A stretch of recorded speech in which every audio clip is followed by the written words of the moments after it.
Before he was called Gus, that dog was named Balto. He was approximately 6 years old. In human terms, he had already passed the halfway point of life.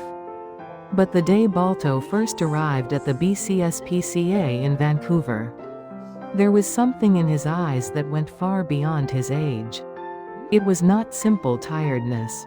It was the gaze of a soul who had lived through too many goodbyes, too many disappointments, and yet still lifted his eyes toward people. A gaze worn thin by time, but gentle. Wounded, but still open. The shelter staff noticed right away. Balto quickly claimed a special place in the hearts of everyone who worked there. When someone came near, he leaned in quietly. When a hand was offered, he sniffed and gave a soft lick. He was not aggressive. He was not loud. He simply seemed to say, quietly but clearly, I am still here. I have not given up. But the world can be hard on older dogs. Adoption inquiries almost always pointed toward puppies. Full of energy, easy to photograph. Ready to grow up alongside a family from the very beginning.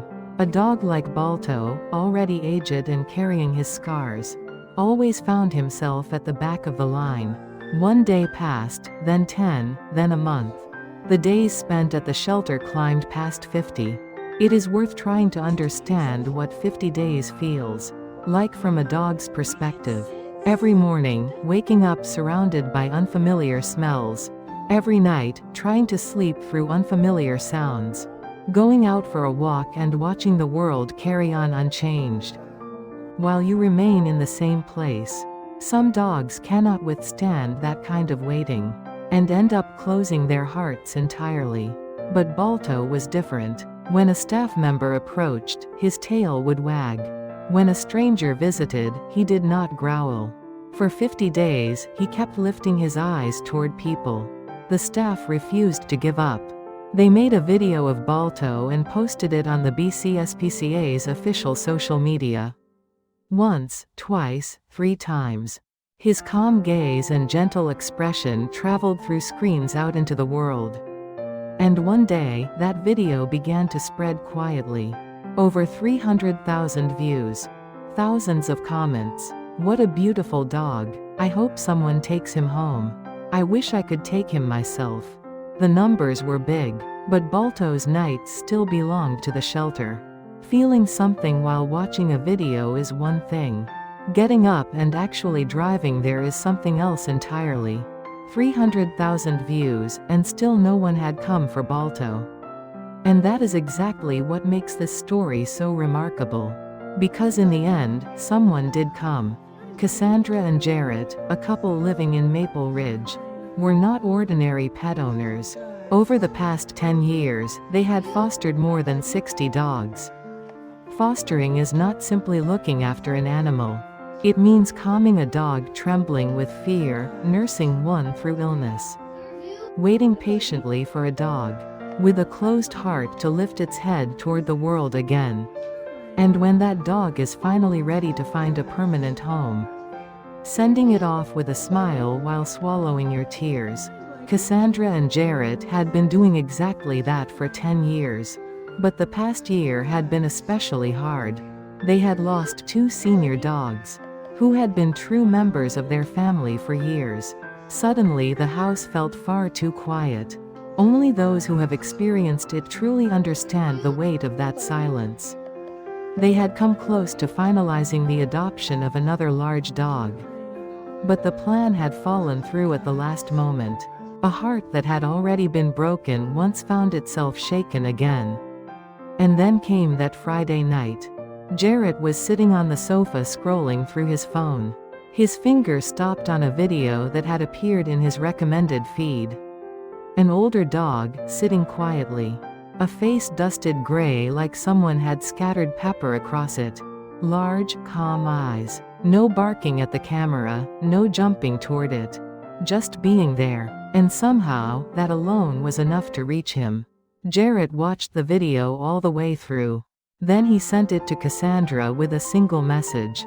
We need to go tomorrow. We have to go see him. Cassandra opened the video. She watched it. then watched it again, and she replied, "Let's go tomorrow." Saturday morning, they loaded the kids into the car and headed for Vancouver. They walked through the doors of the BCSPCA and went inside. The staff brought Balto out. The first meeting was quiet. Balto did not rush forward eagerly. He did not bark at the strangers. He simply walked over slowly, sniffed the air, rested. His nose gently on Jarrett's hand for a moment, and then went still. Not retreating, not pressing closer. Just there. Cassandra remembers that moment this way. It was love at first sight. It truly was. The shelter allowed them to take Balto home that same day, under a foster-to-adopt arrangement. The kids settled into the back seat and Balto found his place beside them. It was an unfamiliar car. They were unfamiliar children, but Balto was not anxious. He looked out the window, then turned his head toward the kids, and eventually settled into a calm, quiet stillness, as though he had been waiting a long time for exactly this moment. They arrived home. Balto stepped through the front door, took in the smells, walked slowly through every room, and stopped in front of the sofa. He lifted his head and looked at Cassandra. "Can I come up?" That is what it seemed like he was asking. "You can come up." Balto climbed onto the sofa. He curled himself into a circle and found his spot. He let out one slow breath. And he closed his eyes. It was the moment more than 50 days of waiting finally came to an end. He was given a new name too. Balto became Gus, named after the round, lovable little mouse from Cinderella. Warm, soft, and endearing, the name fit him perfectly. He settled into home life almost instantly. He got along naturally with the other dogs, stayed gentle around the children, and from the very first day seemed to know exactly where he belonged. After Gus came home, the family discovered his little habits one by one. He loved flopping onto his back and napping with his belly in the air. When mealtime came around, his ears would perk straight up, and he would gaze toward the kitchen. In the yard he walked slowly, nose pressed to the ground, taking in every scent. At night he would mouth his blanket softly until he drifted off to sleep. That image was so tender that the family would simply sit and watch him for a while, doing nothing, just watching. And then there was the counter.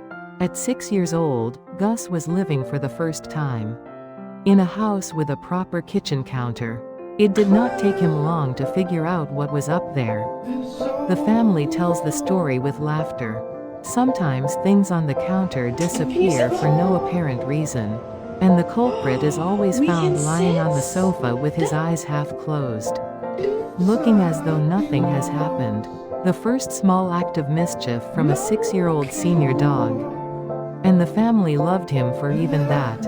Not long after Gus came home, Cassandra wrote a letter to the BCSPCA. "Thank you for getting Gus healthy. Thank you for preparing him for this next chapter. And thank you for trusting us with such a special boy." When you think about it, so many things had to fall into place.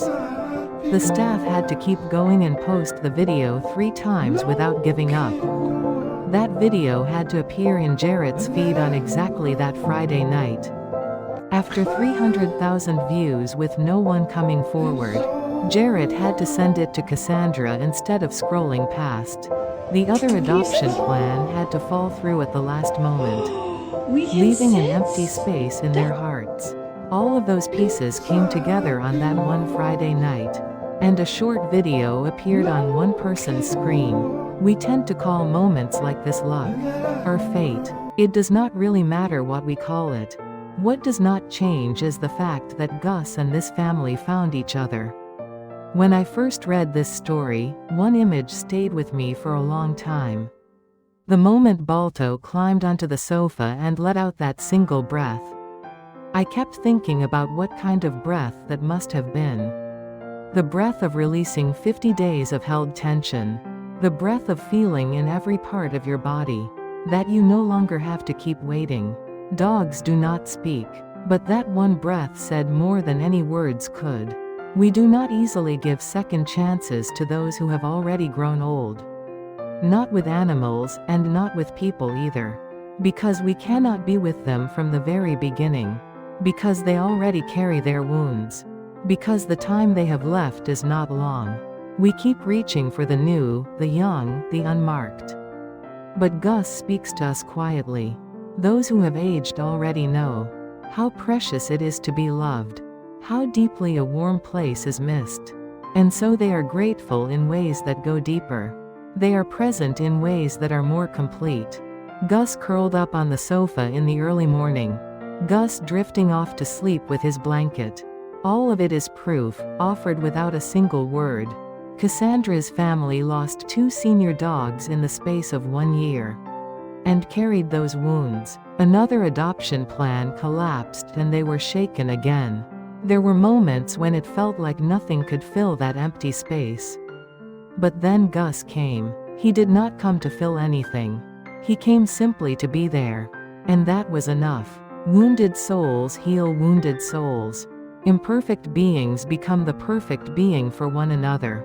The story of Gus tells us that truth in the quietest, warmest way.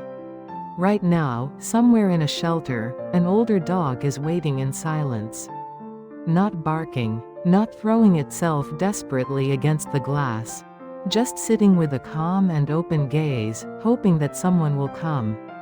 We do not know that dog's name. We do not know what story it carries. But one thing we do know. That dog has not given up yet. Just like Gus.